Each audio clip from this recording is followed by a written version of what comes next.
Di alam liar, setiap makhluk hidup punya caranya tersendiri untuk bertahan. Ada yang berburu, ada yang bersembunyi, ada juga yang berjalan jauh meninggalkan rumah demi mencari tempat yang lebih aman. Seolah ada suara tak kasat mata yang membisikkan arah, meski tak pernah diajarkan oleh leluhur mereka. Itulah naluri, warisan tua yang tumbuh di dalam darah dan tulang, yang menuntun mereka melintasi jarak, cuaca, bahkan bahaya. Dari paus yang menyelam ribuan kilometer, burung-burung yang terbang melintasi benua, hingga hewan kecil yang tak pernah kita sangka mampu melakukannya. Di antara semua kisah migrasi itu, ada satu yang begitu mengagumkan sekaligus menyentuh,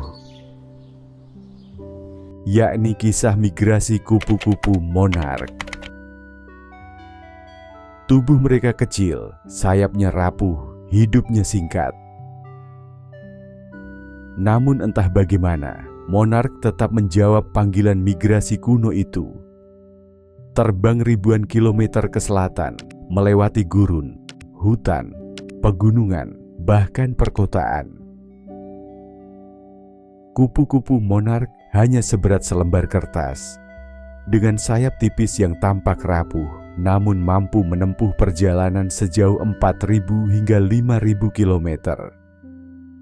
Yang membuat perjalanan ini benar-benar unik adalah bahwa tidak ada satu ekor monark pun yang menyelesaikan perjalanan pulang pergi secara penuh. Monark yang berangkat dari Meksiko hanyalah leluhur, sedangkan yang kembali ke Meksiko adalah cicit mereka. Generasi baru yang sama sekali belum pernah terbang sejauh itu, namun tahu dengan pasti kemana harus menuju. Mereka tak pernah kembali ke tempat di mana mereka lahir. Mereka tak akan sempat melihat telur yang mereka tinggalkan menetas.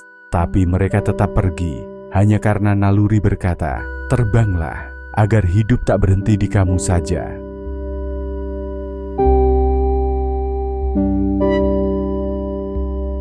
Monark terdiri dari dua jenis generasi yang saling melengkapi dalam sebuah siklus hidup yang menakjubkan.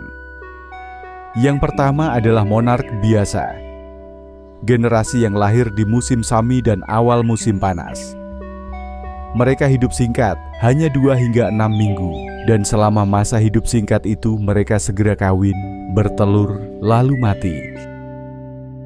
Tugas mereka sederhana namun penting, memperbanyak keturunan dan mendorong garis keturunan monark lebih jauh ke selatan, sedikit demi sedikit.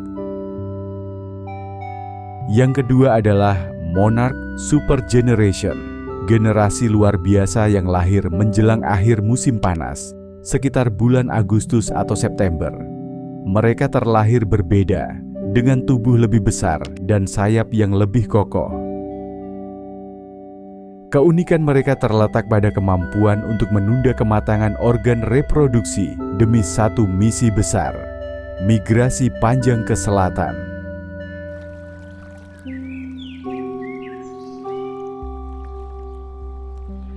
Hidup seekor monark dimulai begitu sunyi, di bawah daun milkweed yang melambai pelan tertiup angin.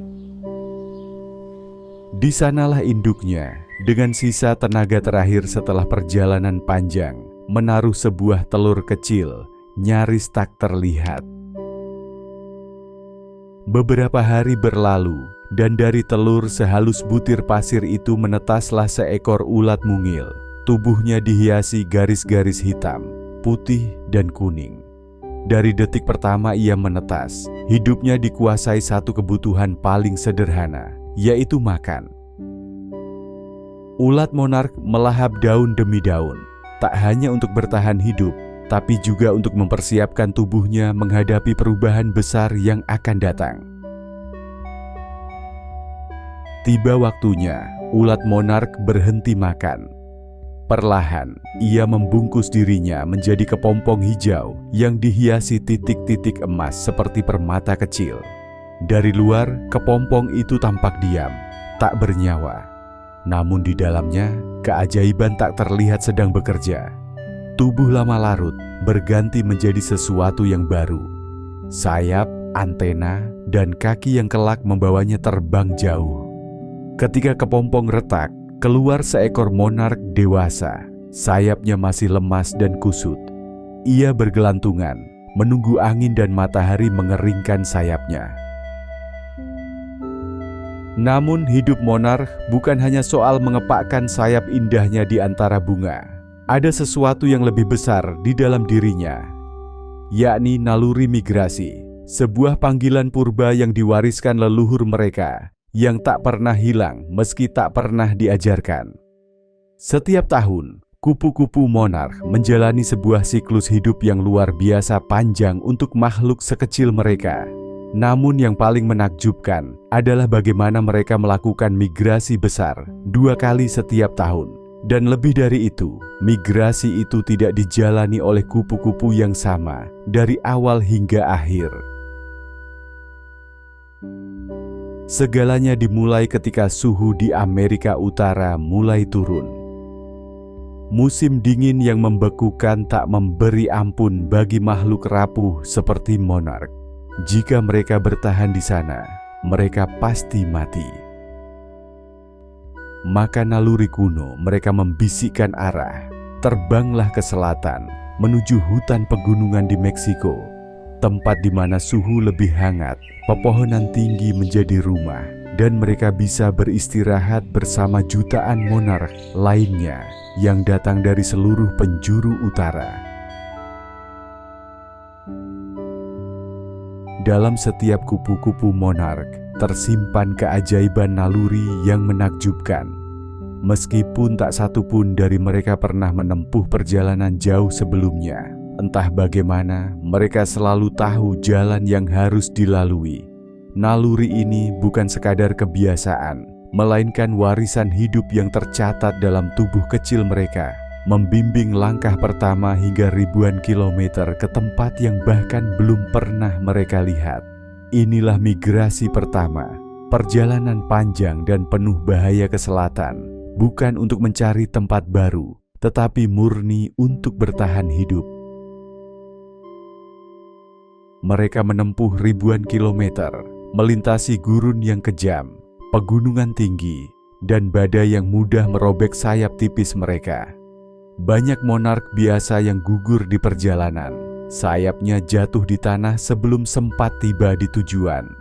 Namun sebelum mereka mati, monark biasa ini telah menitipkan telur-telur mereka di dedaunan sepanjang perjalanan migrasi. Dan telur-telur inilah yang nanti melanjutkan perjalanan mereka.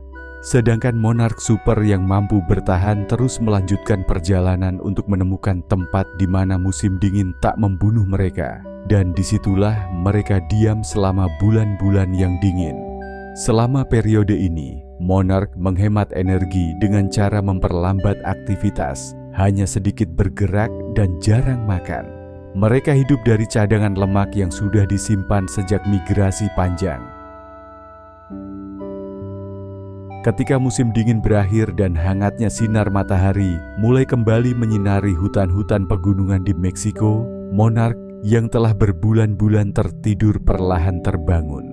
Setelah beristirahat sepanjang musim dingin, mereka merasakan panggilan naluriah yang tak terbantahkan untuk kembali ke utara, memulai perjalanan panjang yang menjadi akhir sekaligus awal dari sebuah siklus kehidupan. Dengan sayap yang kini sedikit rapuh oleh usia, mereka membentangkannya dan terbang meninggalkan pepohonan oyamel yang menjadi tempat perlindungan mereka selama musim dingin. Perjalanan menuju utara bukan sekadar perjalanan kembali, tetapi sebuah tugas terakhir yang penuh arti, memastikan kelangsungan generasi selanjutnya.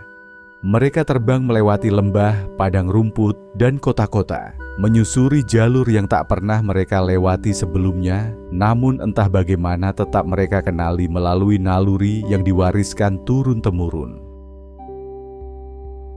Setibanya di wilayah selatan Amerika Serikat, seperti Texas atau sekitarnya, mereka berhenti. Mereka tidak lagi melanjutkan perjalanan hingga ke tempat kelahiran nenek moyang mereka di Kanada atau Amerika bagian utara. Di sini, di penghujung hidup mereka, mereka kawin dan bertelur di antara tanaman milkweed yang tumbuh subur. Telur-telur kecil yang mereka tinggalkan menjadi warisan yang akan meneruskan perjalanan ke utara. Dan begitulah kisah Agung Monarch tetap berlanjut, menembus batas waktu dan jarak. Tak satu pun di antara mereka pernah benar-benar menyelesaikan perjalanan penuh pulang pergi. Namun keajaiban naluri dan warisan tak kasat mata menjembatani celah di antara generasi. Di setiap helai sayap yang mengepak melawan angin, tersembunyi pesan yang lebih besar dari sekadar hidup dan mati. Tentang kesetiaan pada jalan yang tak pernah mereka lihat, tentang keberanian menempuh ribuan kilometer meski tak tahu di mana ujungnya, dan tentang pengorbanan diam-diam demi kelangsungan mereka yang belum lahir.